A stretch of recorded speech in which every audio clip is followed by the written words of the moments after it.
Yeah. Yeah, again, it was being incorporated into our curriculum as like a mandatory thing. You will have diversity, equity, and inclusion.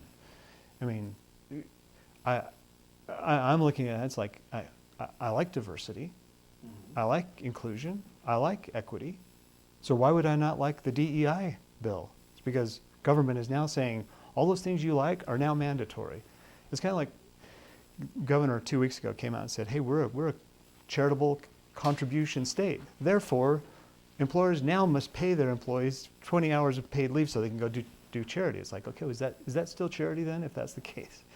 And the same thing with the DEI. It's like, as soon as the government steps in and says, this is now the law of the land, it's like, okay, that no longer feels like diversity, equity, and inclusion. That feels like compulsion and control of people, and I hate that element of it.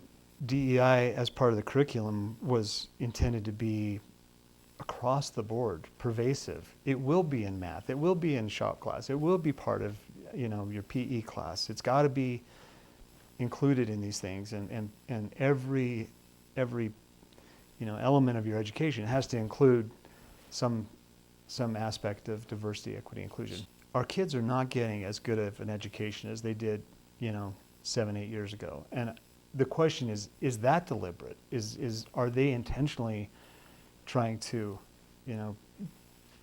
dumb down the education? Common Core got beat up for that. It's like, oh, now everyone gets a trophy, and everybody's right, and your math problem is, your feelings are more important than whether it's correct. And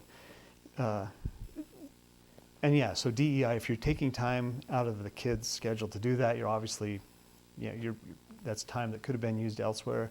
I think maybe it's a little more calculated and nefarious than just time. It's like, we're raising up a new generation of people who think very differently than their parents thought.